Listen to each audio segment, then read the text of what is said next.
Erev Tov, ces paroles de Torah seront les Lui Nishmat, Aaron,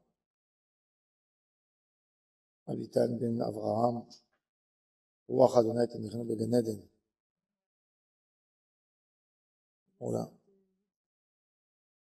Et les Lui Nishmat, Nina, Bat Esther, Bat Esther, Ruach Adonai Tenichenu Began Eden. Nina Cohen, Zichona Livracha. C'est un Askara? Nous allons parler ce soir. Hein? Oui?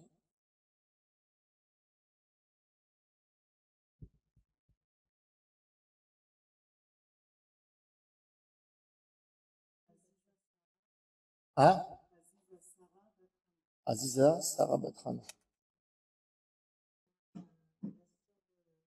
Oui, on a dit. Nina Cohen Bat Esther. Oui, on dit la maman. Oui, Marie-Myriam Bat Rachma, Rama. Donc, nous allons parler ce soir de la halachot de la vente du Chametz, Mechirat Chametz. Chametz Acharei à Pesach, Chametz après Pesach. Et on avait dit aussi qu'on allait parler de Erev Pesach Shechad Yod Shabbat. Cette année. Le principe de la vente du Chametz, il n'est pas mentionné dans le Talmud. Vente du Chametz, c'est pas écrit.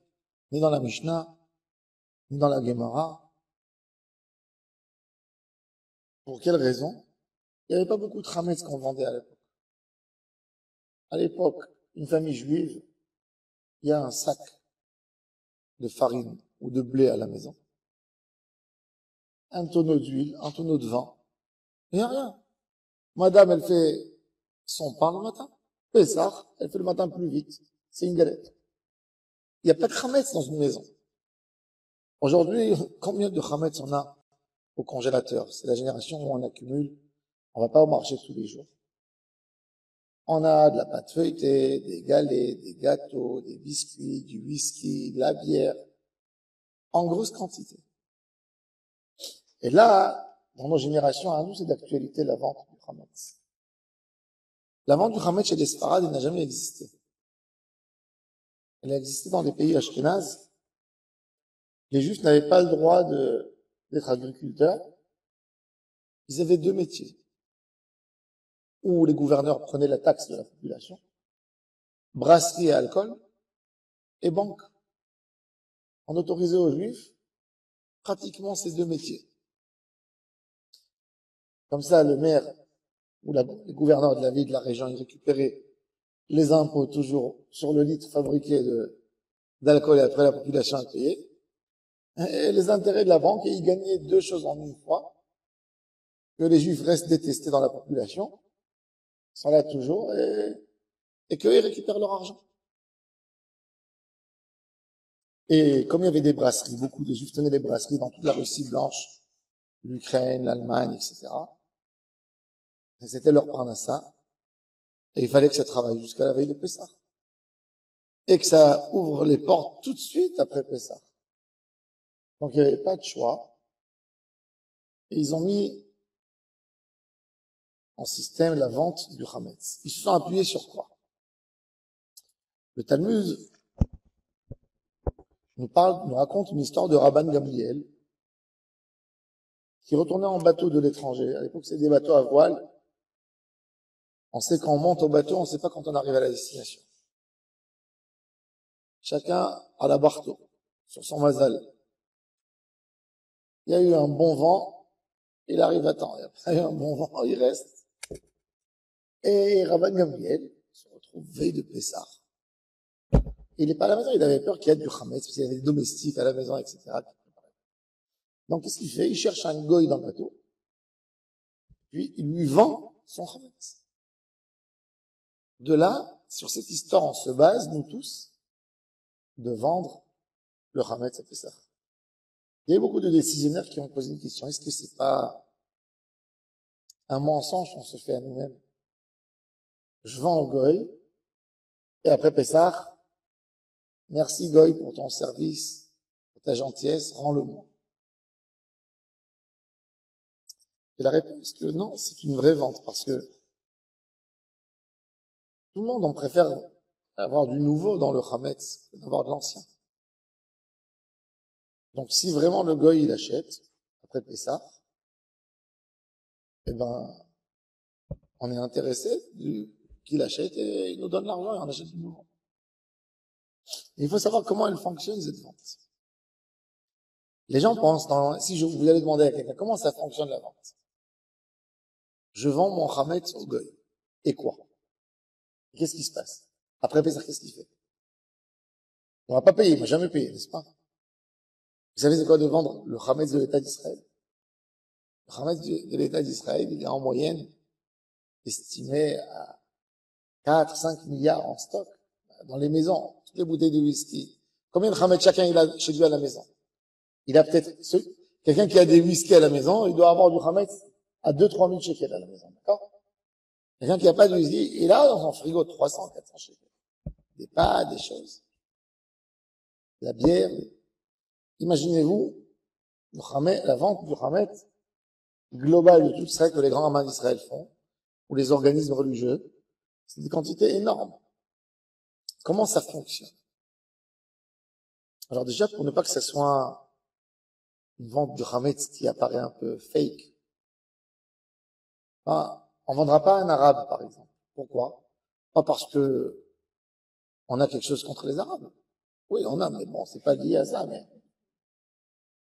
pas parce qu'on a quelque chose, parce que tout simplement, tu peux pas vendre du whisky et de la bière à un musulman que tu sais qu'il consomme pas, que tu sais que dorénavant il t'achètera pas. Alors on va chercher un chrétien déjà, il va acheter le Hametz. D'autant plus, il faut savoir comment on met en règle la pratique de la vente. D'après la halakha, vous savez comment on fait une acquisition. C'est pas si simple que ça, une acquisition. Vous êtes propriétaire d'un objet. À quel moment? Quand vous avez payé, quand vous avez pris l'objet, vous l'avez levé dans votre main, et vous l'avez acquis. Quand vous l'avez fait rentrer chez vous à la maison. Tout ça, c'est des débats énormes. Dans le Talmud, qu'est-ce qui fait l'acquisition? À quel moment ça finalise l'acquisition? Parce qu'il y a une acquisition, et après l'argent que je dois, ça devient une dette. D'accord? Et l'acquisition, elle a été faite comment? Par une meshicha, propriété. Même dans la loi. Quand vous achetez un objet, vous avez avancé un peu d'argent. Est-ce qu'il est à vous? Est-ce que le vendeur peut le vendre à quelqu'un d'autre, par exemple, s'il lui donne le double? Quelle acquisition vous avez fait? Vous n'avez pas complété la somme. Alors, dans la Gemara, il y a des grands débats.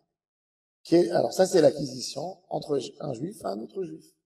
Quand un juif, il achète d'un goy, le goy, il n'a pas les règles religieuses qui font l'acquisition. Comment on fait une acquisition? Est-ce que vous avez vu un goy qui achète des choses qui se trouvent chez les gens et qui leur fait confiance?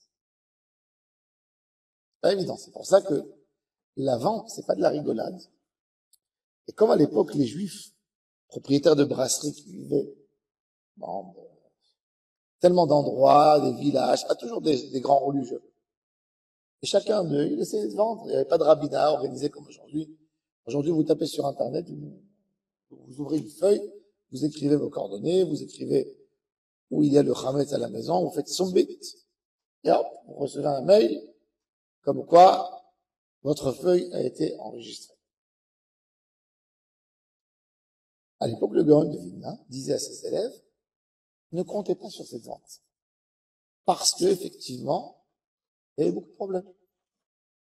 De là est venue cette notion chez beaucoup de personnes ultra-orthodoxes qui ne veulent pas manger quelque chose qui a été vendu dans la vente de Pessah. C'est pour ça que vous allez voir 2 jours déjà après Pessah, vous allez voir à Bnei Berak sur tous les rayons dans les supermarchés, c'est-à-dire, ça veut dire, tellement ils ont été loin que que le gâteau, on vous dit, il a été fait par une farine qui a été obtenue, du blé qui a été moulu après Pessah. Quand je vais au super, je cherche, alors les gens me disent, quoi, vous êtes marmire? J'ai dit non, je suis marmire d'avoir un bon gâteau. Frais. Oui. Mais il faut savoir que, qu'est-ce qu'ils font? Vous pensez que Osem, elle jette tous les stocks? Elle garde tout ça 3 mois dans les caves, ça leur coûte un peu plus cher. Et après 3 mois, ils envoient tout sur les super. Qui c'est qui regarde après? Premier mois, tu regardes, numéro de série, jusqu'à quelle date. Après, tu es fatigué. Il y a peut-être des gens qui regardent toute l'année, si peu nombreux. On peut les compter sur un doigt. Mais ça, c'est la règle, ça, c'est la vente du Hametz. Comment elle se passe la vente? Alors, le goy, il vient, et répète ça, il vient devant les grands rabbins, devant les organismes religieux, et il veut acheter le Hametz, ça vaut 2 milliards. On estime un goy, oui, un goy. Prenne un goy qui a des moyens. Le goy, il peut nous faire un coup. Si par exemple, il collabore demain avec l'autorité palestinienne et il dit aux Juifs, avec le Hamas, je vais faire un nouveau 7 octobre, je vais les laisser crever de faim, les Juifs. Il dit, j'achète tout le Hametz. J'achète tout le Hametz d'Israël. J'achète tout le Hametz d'Israël. Vous pouvez pas toucher le Hametz. Oui, ce serait une catastrophe. C'est vrai? Hein? S'il achète tout, il dit, j'achète, je paye, et je revends pas. Vous savez ce que ça veut dire pour un Marocain s'il n'y a pas de mufleta à la Mimouna? Oui. Donc, il peut, en théorie, acheter. Alors, comment ça fonctionne? Il vient, Erev Pessah, il se présente, on fait avec lui les acquisitions valables, même d'un juif à un goy. Ça demande beaucoup d'acquisitions d'après la halakha. On fait avec lui toutes sortes d'acquisitions. Il donne de l'argent, il est, kinyan khalifin, kinyan meshiravi. On lui fait tous les kinyanim. C'est un contrat balèze qui est écrit par un avocat. Vous savez que le Rav Eliashiv dit qu'une vente officielle à un goy, elle doit être valable même selon la loi du pays. C'est-à-dire, si la loi en France, elle reconnaît pas une certaine vente, eh ben, on pourra pas vendre le Hametz en France. Faut faire d'après la loi valable dans le pays. Les lois des acquisitions. Quand un grossiste commande ou vend à un épicier, il faut savoir comment ça se fait pour vendre. Bref, il vient le goy, 2 milliards. Fait sortir un paquet, il donne 100 000 euros. Il dit, voilà, je veux acheter le Hametz. Et je dois vous le compléter jusqu'au 7e jour de Pessah, à la sortie des étoiles. Je dois amener l'intégralité de la somme. Arrive fin de Pessah. Et là, le goy n'a pas les 2 milliards. N'a pas amené les 2 milliards. Qu'est-ce qui se passe avec la vente? La vente est caduque. Ben, il n'a pas complété. La vente est caduque. Si la vente est caduque, c'est-à-dire qu'on n'a pas vendu, il s'avère rétroactif, qu'on n'a rien vendu. Alors notre Hametz sera interdit puisque c'est un Hametz. Le Pessah est passé là-dessus. Non. Dans la clause de la vente, on écrit clair que si, à la seconde de la sortie des étoiles, il n'a pas amené l'intégralité des 2 milliards, par exemple, eh ben, à cette même seconde, il est engagé de me revendre le Hametz qu'il a acheté à 100 000 dollars. 100 000, 110 000 pour qu'il gagne quelque chose. Et il nous revend le Hametz. C'est-à-dire qu'à la sortie de la fête, il gagne quelque chose, oui, il lui donne quelque chose. C'est-à-dire qu'à la sortie de la fête, s'il n'est pas venu avec les 2 milliards devant la porte du grand Haman d'Israël, dans cette seconde même, il a été engagé à nous le revendre. Donc, il nous revend le Hametz. Ça, c'est comme ça que ça fonctionne, la vente. On peut manger le Hametz 1 minute après la sortie de la fête. D'ailleurs, le Gaon de Vilna faisait la Havdalah de la sortie de la fête sur un verre de bière. Pour montrer que on s'est retenu à ne pas consommer le Hametz que pour l'amour d'Hachem. Notre aïeul Rabbi Chaim Paladji dit que Rosh Hashanah, il prenait un peu de matzah qu'il broyait, il mettait dans un sachet. Et Rosh Hashanah, il mettait ça avec la sésame. Quand on mange Rosh Hashanah, il dit, regarde Akadosh Baruch Hu, comment on t'aime. 7 jours, tout le Ham Israël s'est privé de pain que pour ton amour. Parce que tu as dit dans la Torah, on n'a pas le droit de manger chametz. Où t'as vu un peuple comme ça, qui se prive de leur pain que pour ton amour? Et il dit ça fait taire le Satan tout de suite. On ne peut plus parler du mal sur un juif. Quand il voit ça. Alors ça, c'est comme ça que ça fonctionne, la vente du chametz. Maintenant, il y a des gens qui vendent au chametz. Ils vendent tout l'immeuble. Ils vendent la voiture, les pneus, tout ce que vous voulez, ils vendent. C'est du n'importe quoi. C'est du n'importe quoi. Je vends ma maison. Ah ouais, tu la vends? Avec le Picasso qui est accroché sur le mur? Qu'est-ce que ça veut dire tu vends? Tu vends quoi? On vend le chametz. Il y a des gens qui disent, je vends ma vaisselle chametz. Si tu vends ta vaisselle chametz, après Pessah, il faut la retremper au mikvé. La acheter d'un goy après. Donc, qu'est-ce qu'on vend? On vend uniquement notre chametz. Le chametz, on n'a pas besoin de vendre le chametz absorbé. Il y a quelqu'un qui dit, je vends le chametz absorbé dans ma poêle. Il est où le chametz absorbé? Tu peux le faire sortir, il y a une vente, ça existe. Est-ce que vous avez vu quelqu'un qui va au marché, qui dit, je vous vends ce qui est absorbé dans mes casseroles, pas la casserole. Ça se vend. Mais pourquoi écrire des choses ridicules? Ça se vend pas. Il n'y a pas de ISO. Il n'y a pas de ISO. On n'utilise pas la casserole, mais il n'y a aucun interdit. On n'a pas besoin de vendre. Il y a des gens qui vendent des produits d'entretien. Qu'est-ce que tu vends des produits d'entretien? On vend uniquement le chametz.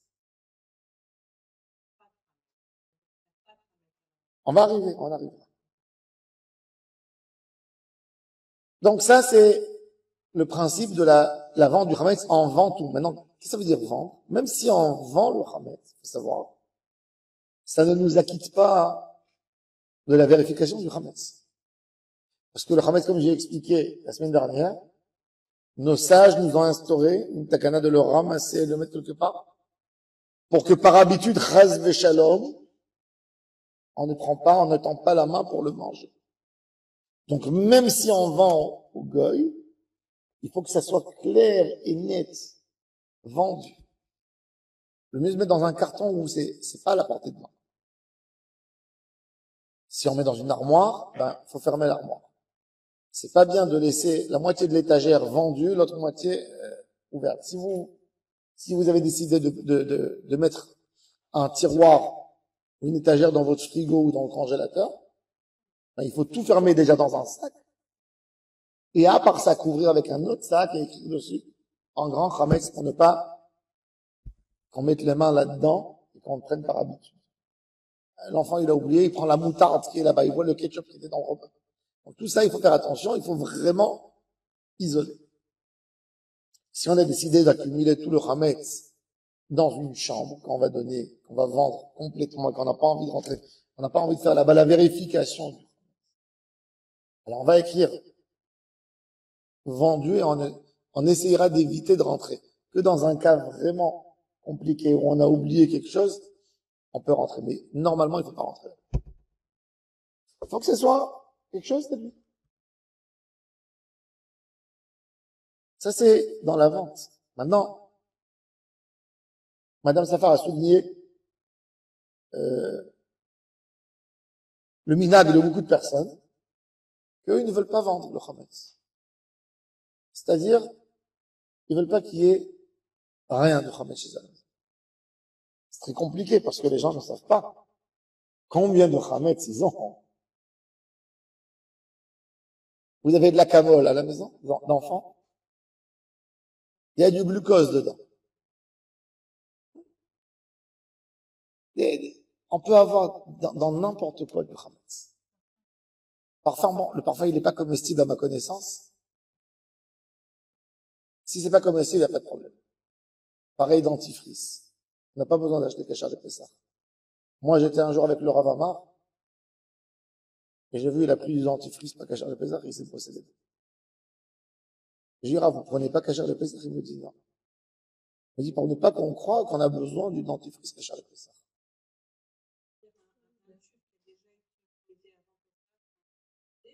Eh ben oui. Si vous avez mis dans votre salade pour mettre de la mayonnaise un peu, oui, non. Mais on considère que non. Non? Pourquoi pas? Les brosses à dents, oui. Oui, mais on n'a pas besoin de les changer non plus. On peut les laver. Ah bah, qu'est-ce qu'il y a dans la brosse à dents? Qu'est-ce qu'il y a? Il est où? La brosse à dents, elle est propre, elle est lavée tous les jours. Et même s'il y a eu du Hametz, il a été abîmé par le goût du dentifrice. Mais, encore une fois, par hygiène, c'est une belle occasion de changer. Moi, je change, d'accord, mais on n'est pas obligé. Vous me posez la question, est-ce qu'on est obligé? Non. La réponse est non. Obligé, nous ne sommes pas obligés. Changer, on change. On fait beaucoup de choses qu'on n'est pas obligé.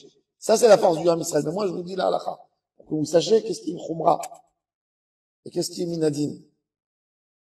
Ça, c'est la vente du Hametz. Maintenant, pourquoi il est important de vendre? Il y a des convénients et il y a des inconvénients.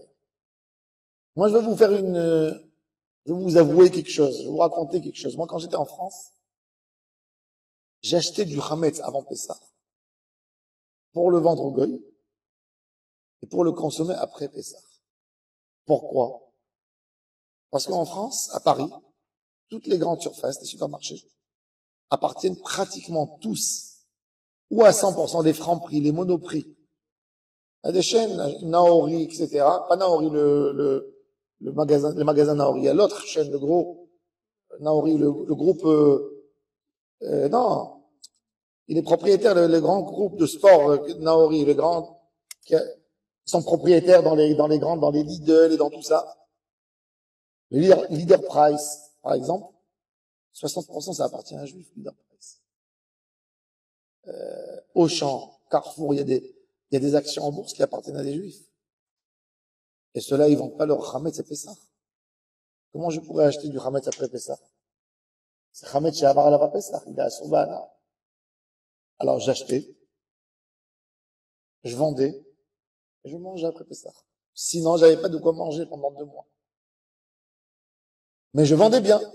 Fais attention à le vendre, comme il faut. En Eretz Israël, c'est bien maintenant de ne pas acheter. Celui qui peut liquider tout son Hametz avant Pessah, tant mieux. Ça, il peut dire aux enfants, si les enfants ils sont paresseux de manger, faites manger, vous faites une mitzvah de faire biur Hametz, allez manger. C'est encore pour les encourager à manger. Ils leur disent qu'ils font une mitzvah. Ils font biur Hametz en même temps. Pour 2 mois, j'achetais pour 2 mois, avant Pessah.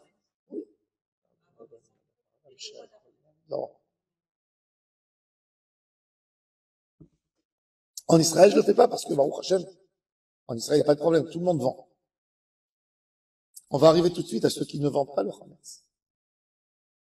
Ça, il y a des inconvénients dans la vente du Hametz, comme je vous ai dit. Que les gens, ils n'ont pas toujours, je vais jamais faire, par exemple, une moufleta avant Pessah, la garder au congélateur, pour la récupérer tout de suite après Pessah. Parce que ça se voit que la vente, elle est pas sainte, c'est pas, tu sais qu'il y a des gens, c'est de la aroma. Armoula. Non. Non.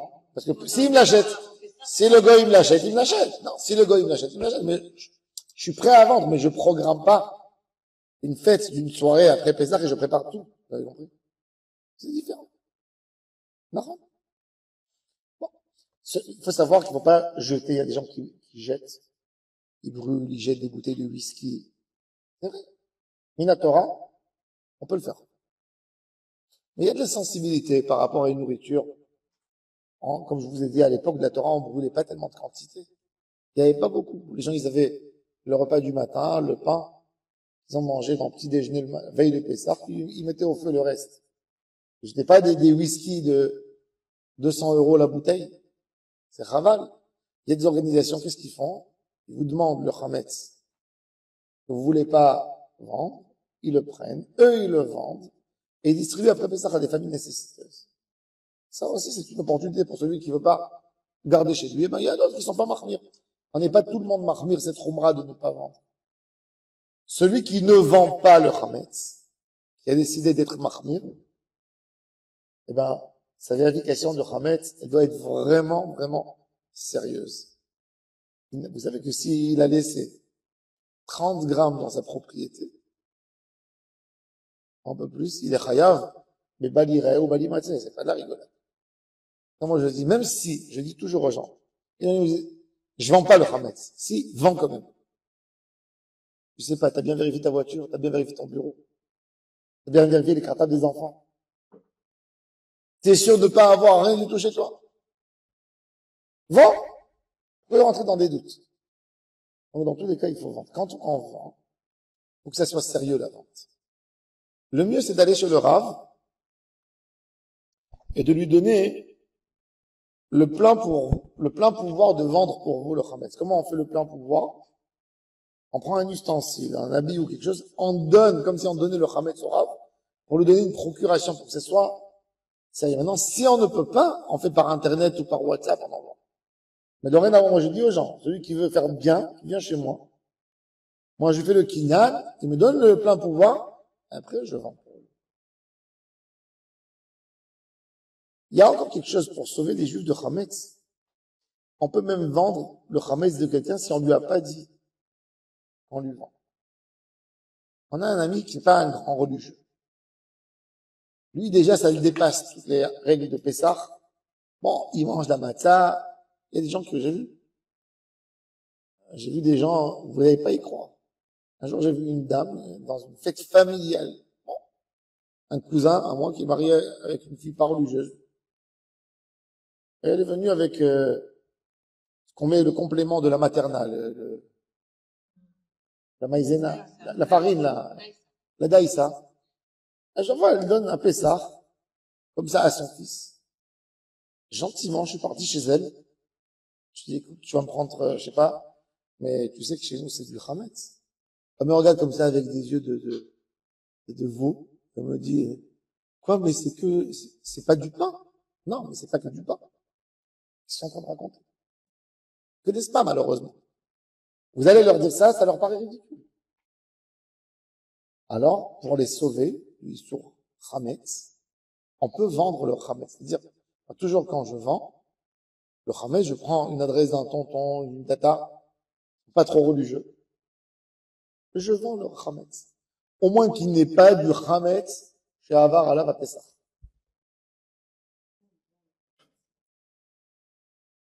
Oui. Même s'ils consomment le Hametz pendant Pessah, au moins, ils seront épargnés de l'interdit de Hametz chez Avar Alav à Pessah. C'est compliqué à formuler, mais on le fait médiavad. C'est pas a posteriori. C'est qu'a posteriori, pas a priori. Mais on essaye, c'est-à-dire on dit que s'ils auraient su à quel point c'est important, ben ils auraient été d'accord. On note leur adresse. Oui. Et je dis, je vends le Hametz pour eux. Si ça a un mérite pour eux, donc j'ai le droit de faire bénéficier quelqu'un d'un mérite. Et je le vends pour eux. Et ça, c'est important. On peut faire, à l'époque, quand je travaillais au Grand Rabbinat, alors, on vendait même le Hametz de James Richardson, le Duty Free. Alors, il venait avec des photographes chaque année, je le laissais pas rentrer avec des photographes. J'ai enlevé son téléphone, j'ai enlevé tout. Parce que eux, ils voulaient avoir une légitimité pour vendre aux religieux les whisky après Pessah. Les magasins sont ouverts pendant Pessah et ils vendent les alcools. Et, mais nous, on voulait faire ça pour sauver au moins les gens sur les stocks qui n'ont pas été vendus pendant Pessah. On n'est pas que les gens font une vers un. Oui, il y a de l'eau, il y a de l'eau. Donc, ça c'est les dynimes de la vente du Hametz. Maintenant, je parlais un peu de Hametz chez Avar à la Pessah. Vous allez chez une tante ou un oncle, ou des amis, ou au travail, et vous allez chez quelqu'un et c'est pas un grand buveur de whisky, il boit à l'occasion où il y a des amis, il vous sert un petit alcool, petite vodka, une petite liqueur.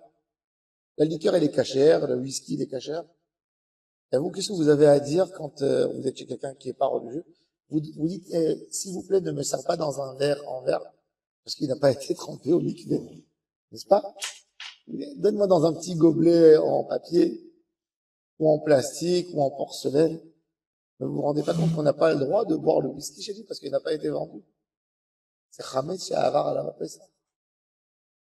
Un homme qui n'a pas vendu son Hametz à Pessah, il est interdit. savez combien de fois, surtout dans les sociétés israéliennes, il y a toujours les gens super gentils qui viennent au bureau, ils ont amené un paquet de gâteaux pour prendre avec le café, puis ils sont tellement sympas et gentils qu'ils laissent pour tout le monde.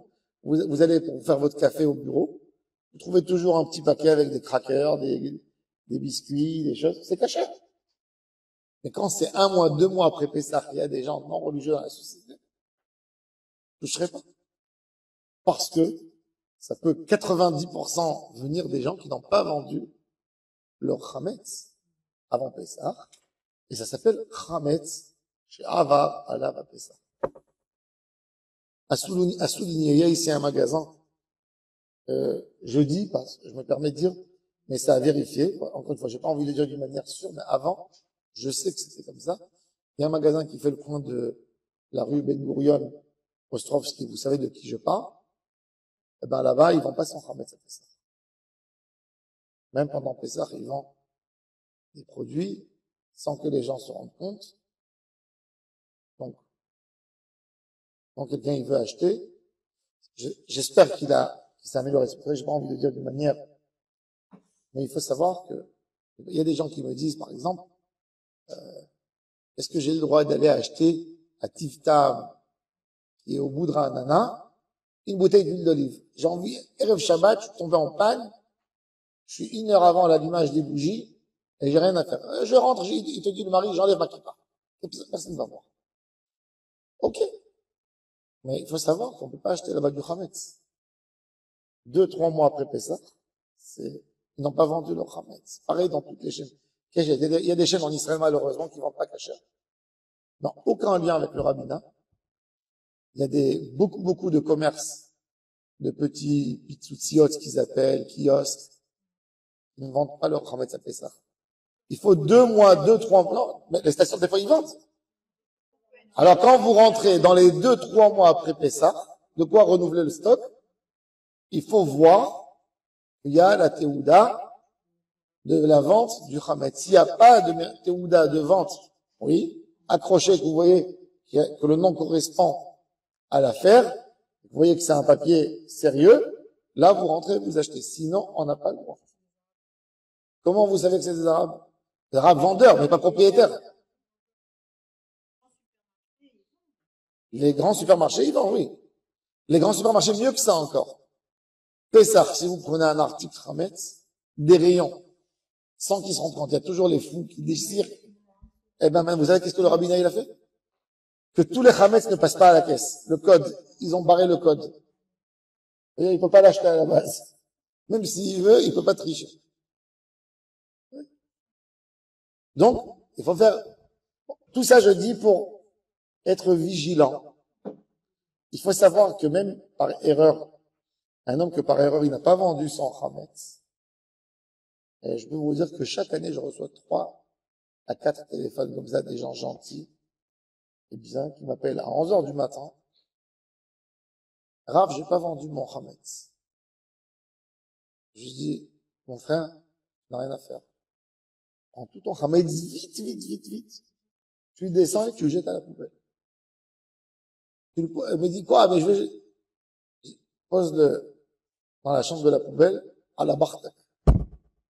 Si jusqu'après Pessah, il y a personne qui vient le récupérer, tu as le droit de le récupérer. Bah, tu l'as jeté, tu l'as enlevé de ta propriété. Non, je l'ai mis pour qu'il le prenne. Je fais FKR, il n'est pas à moi. J'ai été mafkir à 11 heures du matin, c'est pas encore le zman du issour. On peut pas le manger, mais c'est pas encore le zman. Je peux être encore mafkir autour. Vers 11 heures, hein. À 11 heures, il faut le faire disparaître.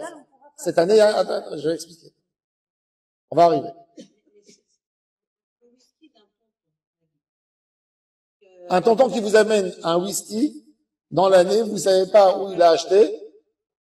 Par la politesse, on l'accepte, et quand il sort de la maison, on le prend. Collecte. Tu vas lui demander où il a acheté. Tu vas le vexer. Chez lui, bien sûr qu'on peut pas le boire. Sauf si c'est un grand buveur, et c'est quelqu'un qui renouve son stock tous les 3 mois. Normalement, une bouteille de whisky chez Chez un homme normal, elle peut tenir 1 an à la maison, ou il garde pour des occasions faciles. Hein? C'est quelque chose qu'on boit en société, on ne boit pas comme ça. Chez les juifs, c'est pas des alcoolos, donc il faut faire attention sur tout ça.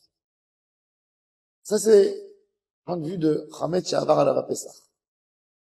Il n'y a rien à faire avec Chametz She'avar Alav Pesach. Cette année, c'est particulier parce qu'on a Pesach qui tombe Motzei Shabbat. De temps en temps, ça arrive. Pesach, il ne peut jamais tomber ni un dimanche, d'accord? Dimanche soir, ni un mercredi soir, ni un vendredi. Vendredi, ça veut dire que Pesach ne peut pas être jamais jeudi soir. Jamais mardi soir. D'accord? Jamais dimanche soir. Lo badou Pesach. Bet dalet vav, jamais.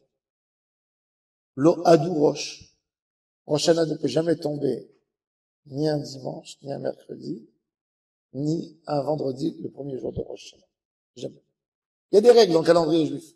D'accord?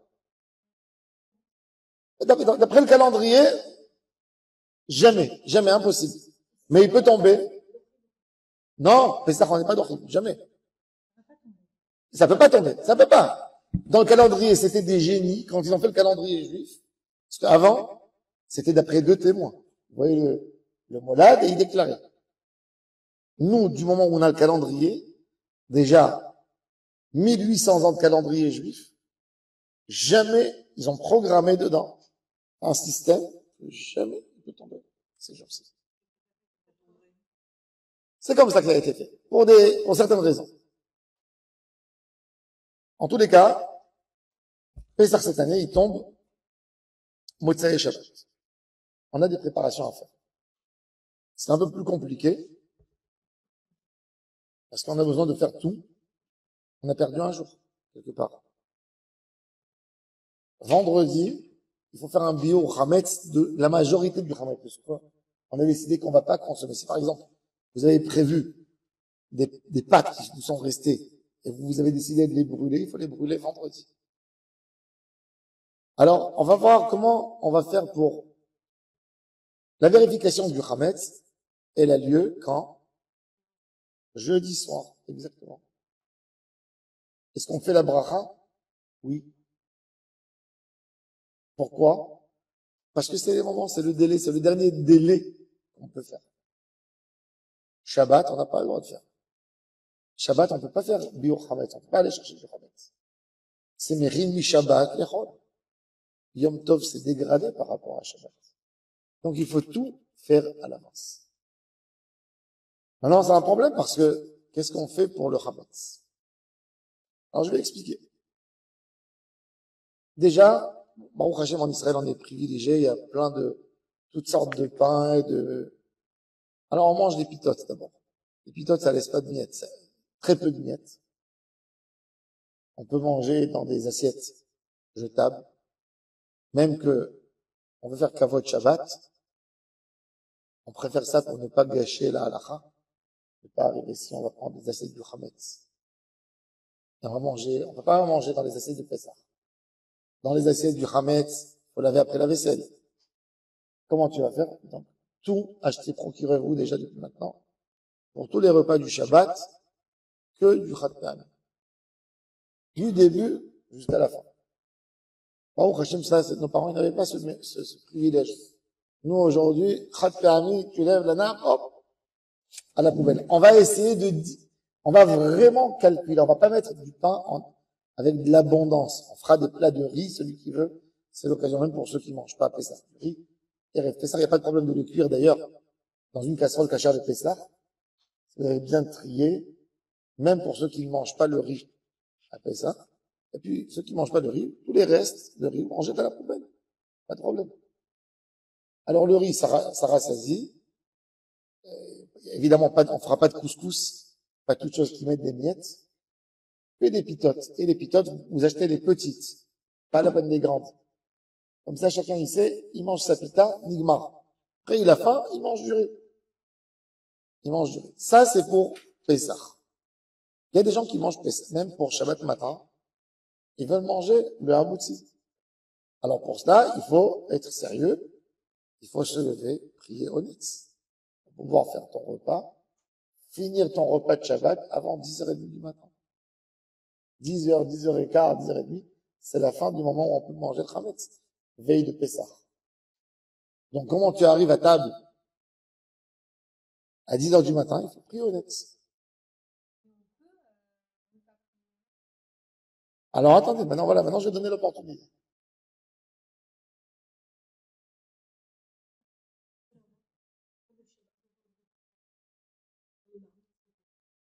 Si c'est cachère, oui. Exact. Et j'ai dit que vous pouvez, même si vous mangez pas, vous êtes parmi les gens qui ne mangent pas les kitniotes, qui mangent pas le riz Pessah, vous avez le droit de le cuire dans les casseroles cachères de Pessah. Ça n'absorbe pas. Le riz, 3 fois, minimum. Non, vous n'avez pas besoin de relaver. Vous vérifiez 3 fois avant de laver. C'est facile. Ce que vous avez décidé de manger, 3 fois.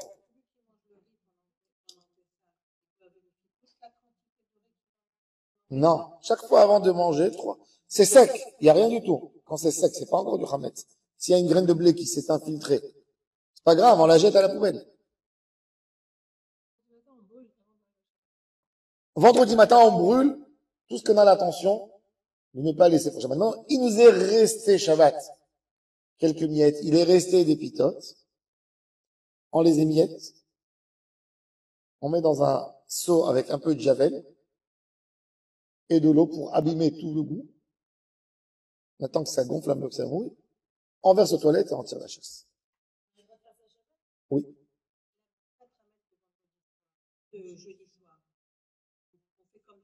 Comme d'habitude. Tout, comme d'habitude. La vérification du Hametz du jeudi soir, c'est exactement la même vérification du Hametz. On dit Kol Chamira. Le matin, quand on va brûler le Hametz avant Shabbat, on va dire Kol Hametz parce qu'on s'est prévu qu'une partie, laquelle on fait un bitoul sur tout ce qu'on a à part ça.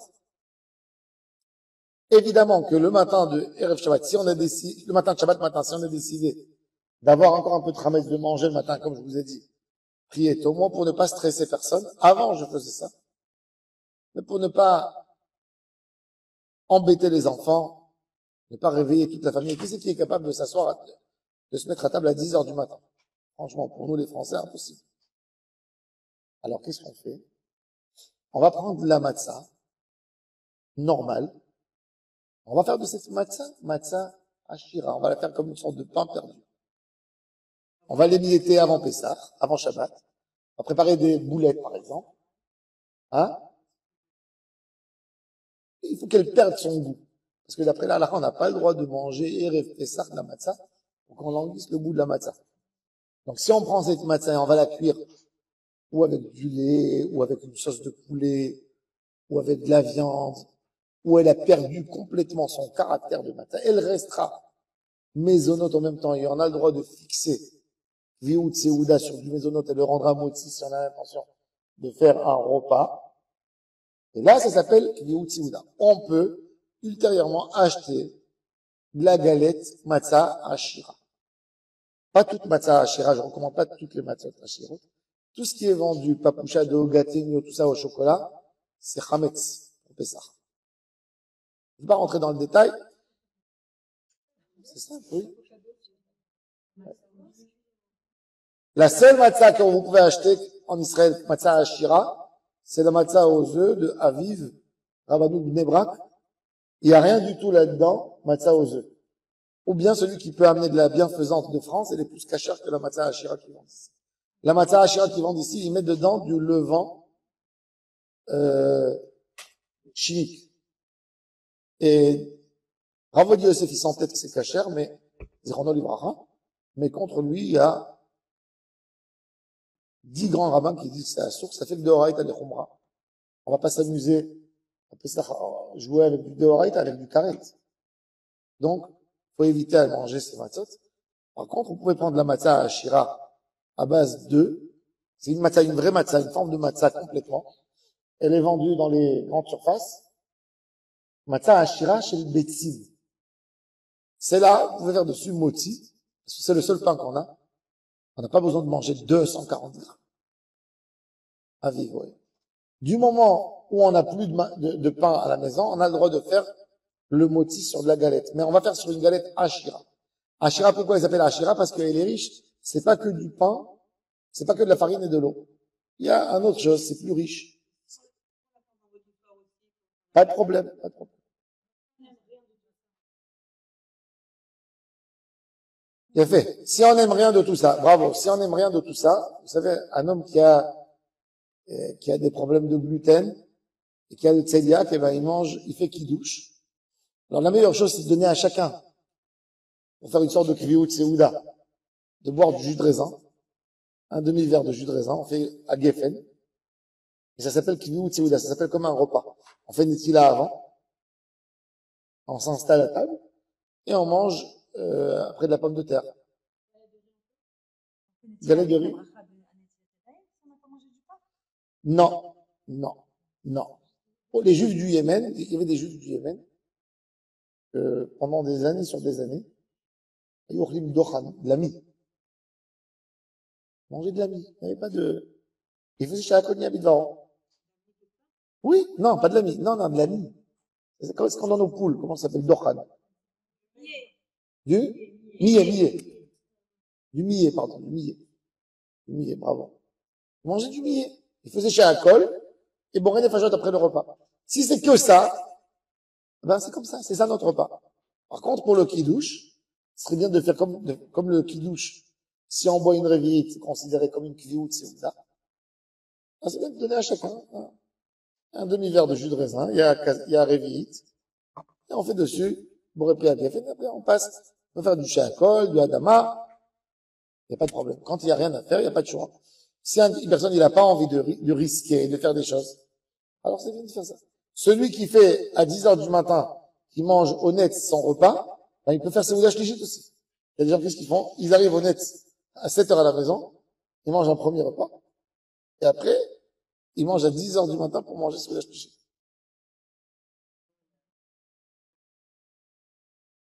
Comme des... Qu'est-ce qu'il y a là-dedans?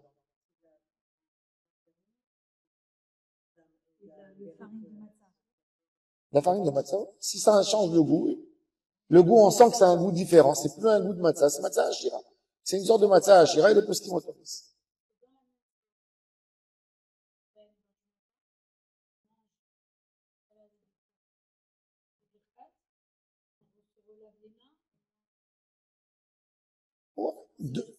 Le problème, c'est qu'il n'y a pas mincha. Une seudash lichit, c'est toujours après mincha. Mais comme on ne peut pas faire tout ça, on peut pas prier mincha non plus, parce que c'est pas encore midi et quart, midi et demi. Bon, on essaye de faire le plus qu'on peut. Moi, je dis encore une fois, pas s'affoler. Celui qui peut faire pita le soir, il veut prier net le matin, tant mieux. Celui qui ne peut pas, il a des opportunités, il cuit la galette avec une sauce de viande, il fait des boulettes et il mange ça, il fait maisonnote dessus, il fait kviout seouda. Ou moti. Si on mange pas, non, on fait kidouche. Kidouche sur le vin, on donne à chacun un réveil de vin, on boit tous ensemble. Et après, on mange la pomme de terre. La viande. Pardon? Oui, s'il n'y a pas, ça s'appelle qu'il n'y a pas. Il n'y a pas de choix. Il n'y a pas de choix. Si vous êtes dans un endroit, vous allez en Chine. Vous n'avez pas de céréales. Vous arrivez dans un endroit où il n'y a que du riz, des pommes de terre. Ben, vous mangez du riz, des pommes de terre. En Israël, dans la manne, 40 ans, ils n'ont pas mangé du pain. Ils ont mangé de la manne. Moi, je peux pas, moi, ça m'angoisse. Mais le soir, mangez une pizza quand même le soir. Vous angoissez pas de très tôt. Hein? Très bien.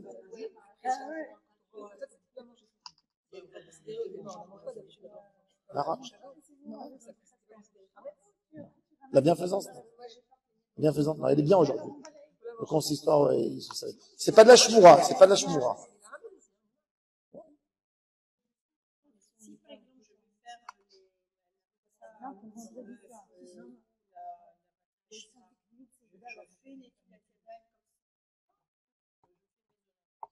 Si vous, non, vous faites Netilat Yadayim, vous avez, là, vous voulez faire le repas parce que c'est votre repas. Du moment où vous, pardon? On fait un moti sur la matzah hachira, oui. Parce que vous allez manger dans le repas, oui. C'est votre repas. C'est exactement comme la matzah à Pessah. Il y a pas, c'est pas parce que on n'a pas besoin de manger du pain azim. Quand c'est notre seul pain, il devient un moti. Pardon?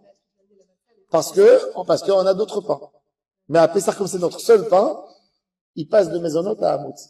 Pareil, vous avez fait des boulettes avec des boulettes de matzah, des kneidler par exemple. Vous les mettez au four, je sais pas moi, leur donner une meilleure allure, deviennent moti. Pour ce Shabbat. Parce qu'il n'y a pas d'autre chose. Ce qui est très très important, c'est de ne pas organiser la table de Pessah, Shabbat après-midi. C'est Mechin mi Shabbat lechol. Ne pas allumer des bougies, ne pas faire rien du tout, tant qu'il n'est pas sorti complètement le Shabbat. Voilà. En plus, on change l'heure une heure avant. Non, c'est Shabbat d'avant. C'est la semaine prochaine qu'on change l'heure.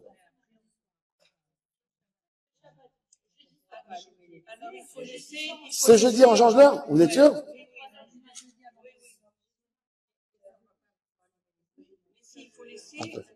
Je vais dire tout de suite. Voilà. De toute façon, dans les synagogues, on va prier, on va rentrer tard. Parce qu'on va commencer que après la sortie des étoiles. Pour bloquer les gens, pour que vous n'ayez pas le stress à la maison, vous préparez tout. Moi, je donne toujours un conseil. Mettez déjà préparé tous les couverts, tout. Si vous avez 2 tables, vous préparez déjà avant Shabbat, vous faites la belle table au salon. Et vous mangez avec la famille à la cuisine. Et donc, vous avez que à faire sortir les feuilles de laitue et les choses à mettre sur la plaque. S'il y a des choses au congélateur, vous pouvez les faire sortir un peu avant. On les met pas sur la plaque, mais on les met à dégeler. Ça, il n'y a pas de problème.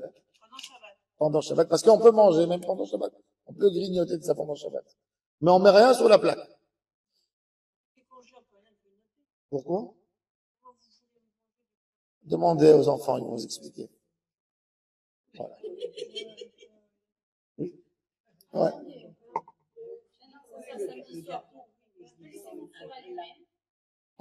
Comment? Si, tiens, pourquoi? Mettez un chant de Shabbat. Un chant. Quand Shabbat est sorti. Et que la porte, quand elle s'ouvre, il n'y a pas une lumière qui s'allume, évidemment, tout ça.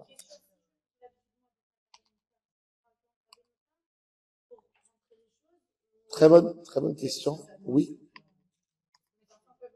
Si eux, ils font pas Rabbenoutam, alors dites-leur à eux de faire entrer. Oui. Vous allez manger après Rabbenoutam, de toute façon. Ça prendra du temps pour la Haggadah. De toute façon, quand le mari, à mon avis, une Haggadah, elle dure vers 1 heure à peu près. D'accord? Donc, vous avez le temps tranquillement, quand Shabbat est sorti. Ça va chauffer, depuis la sortie du Shabbat jusqu'au moment où on va manger, il va passer minimum 1 heure et demie. Minimum.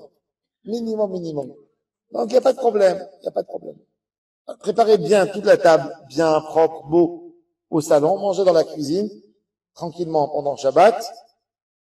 On ramasse tout, comme j'ai dit, dans du jetable. C'est important, celui qui jette du pain, il remettre de le faire sortir de la maison, de le mettre dans la poubelle de l'immeuble. Ou si vous avez des miettes de pita, comme je vous ai dit, vous préparez dans la salle de bain un seau moitié plein avec de l'eau et de la javel, où vous mettez dedans, vous abîmez tout de suite le pain. Hein? La poubelle, le problème, c'est que la poubelle, elle est à vous, elle appartient à l'immeuble. C'est à vous, c'est votre propriété. Non, mais d'accord, mais on veut que ça soit jeté. Ça veut dire, on montre que c'est jeté. Le mieux, comme je vous ai dit, hein? Oui, il n'y a pas encore le moment du issour, donc c'est FKR. C'est pas à vous. D'accord? Le mieux, c'est de sortir qu'il n'y ait plus. Vendredi soir, il n'y a aucun problème de jeter. C'est pas encore le moment de l'interdit. Donc, vous l'avez mis dehors, pas dans votre propriété. Vous dites, j'ai pas envie de ça, personne n'a envie de ça. Shabbat matin, à 10h. Donc, ça, c'est très important de ne pas être Mechin mi Shabbat, les Yom Chol. Voilà. quand on allume des bougies, n'oubliez pas de vous procurer des ner neshama, de préparer le ner neshama avant Yom Tov, avant Shabbat, pour pouvoir allumer les bougies de Yom Tov et le gaz, pour celui qui a besoin du gaz, etc. Donc d'avoir une bougie qui dure 26 heures ou plus, pour pouvoir allumer. Comme ça, vous n'avez pas de problème. Il n'y a pas de Yerouf Tafshin, bien sûr qu'il n'y a pas, parce que c'est Shabbat et Yom Tov et c'est pas Yom Tov. J'avais dit à quelqu'un qui a des questions maintenant? Oui.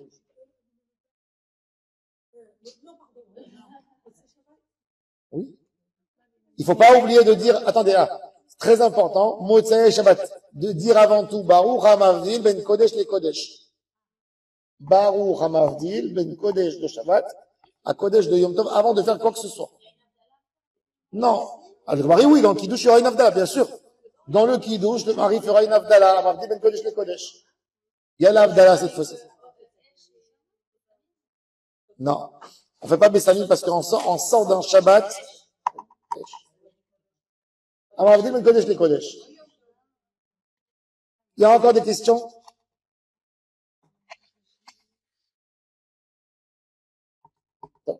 Mais la semaine prochaine, on donnera encore plusieurs à la route. Et j'espère que, voilà, on terminera. Vous voulez que je vous fasse le résumé? Il y a le shiur enregistré.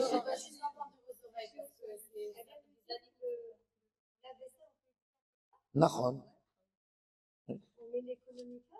Non, vous enlevez le filtre, vous jetez ce qu'il y a dans le filtre, vous nettoyez, vous le faites marcher avec du savon une fois dans le vide, température maximale, et il est caché avec ça.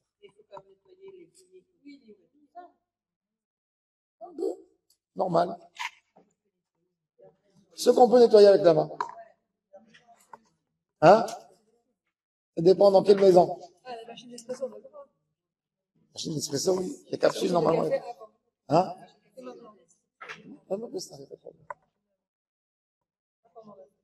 Il y a quelqu'un qui a une question? Erev Tov, que des bonnes choses. Psorotov.